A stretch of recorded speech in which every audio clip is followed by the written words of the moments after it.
हुआ यूं कि जैसे पीछे से डाक बम, एक उनका कमिटमेंट होता है कि उनको रुकना होता है नहीं, आप उनको रास्ता देना होता है, लेकिन वो ऐसा हुआ नहीं। तो अपने रास्ता बनाने के लिए वो लोग, हो सकता है कि एक आध लाठी वगैरह हमेशा रखते हैं, वो लोग लाठी साथ में होता है, तो वो हुआ तो नोक झोंक की स्थिति बनी। और बाकी एविडेंस के लिए तो मेरे पास सीसीटीवी फुटेज है। जो भी घटना यहाँ घटित हुई है उसके लिए बहुत कुछ बोलना या मतलब जो भी संवेदना व्यक्त करना बड़ा कम होगा। जो मंजर हम लोगों ने देखा रात को वो हृदय विदारक था।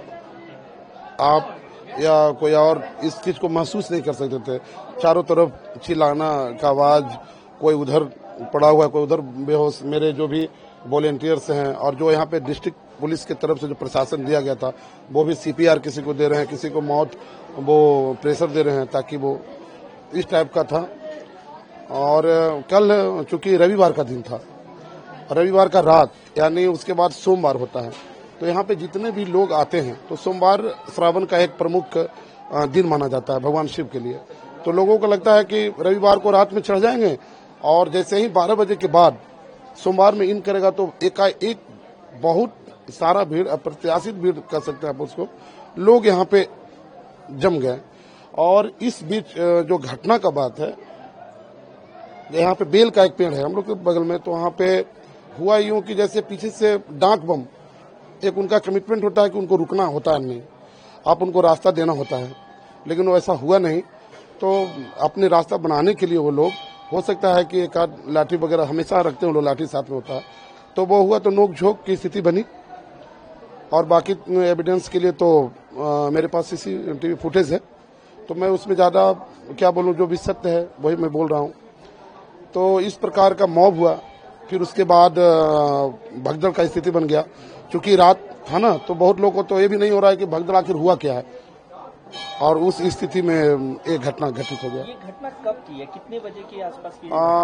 लगभग 12:10 से 15 के बीच का है, 12:15।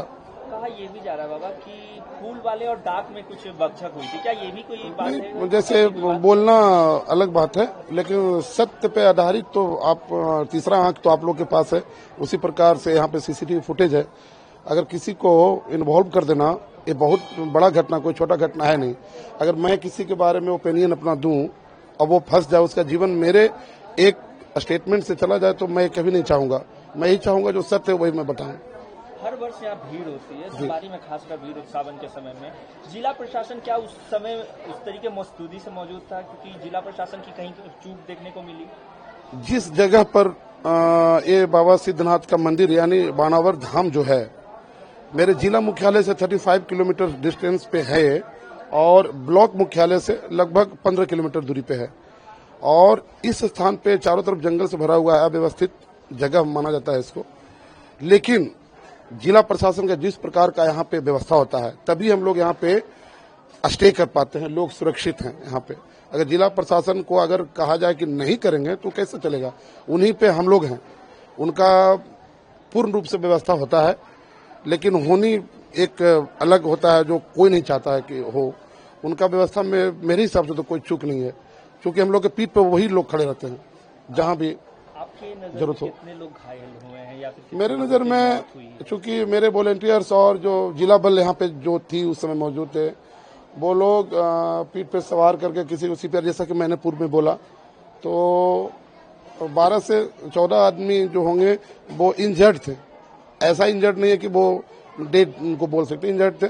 बाकी वो अस्पताल में जाने के बाद स्वस्थ हो चुके हैं, ऐसा जानकारी प्राप्त हुआ है।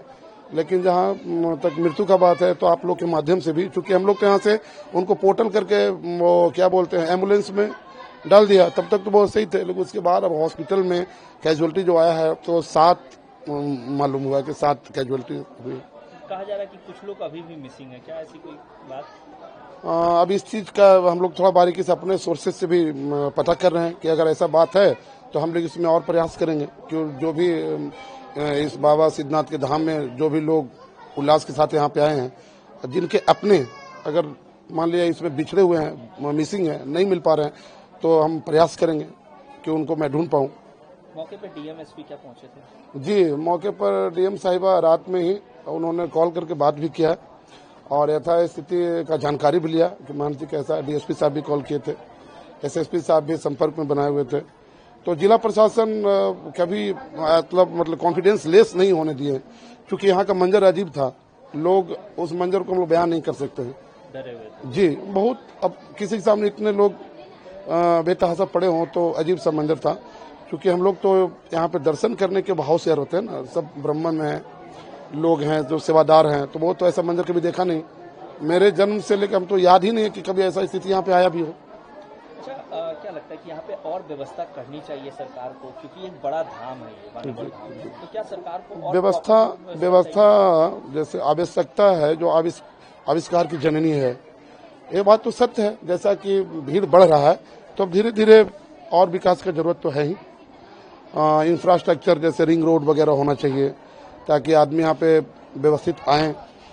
और डाक बंगला वगैरह जो है बना हुआ, लेकिन अभी और जरूरत है व्यवस्था। रास्ते भी काफी कठिन है, उसमें भी दुर्घटना की समस्या देखी। जी क्या उसको लेकर भी जी उसको लेकर के जो माननीय भी सांसद हैं, उन्होंने भी अपूर्व में जीताराम मांझी जो यहाँ से सीएम भी रहे हैं, उन्होंने रोपवे का निर्माण का यहाँ पे वो रखा है। और जो वो स्टैंड वगैरह वो 1 साल में स्टार्ट हो जाएगा रोपवे भी, तो उसके लिए व्यवस्था हो रही है।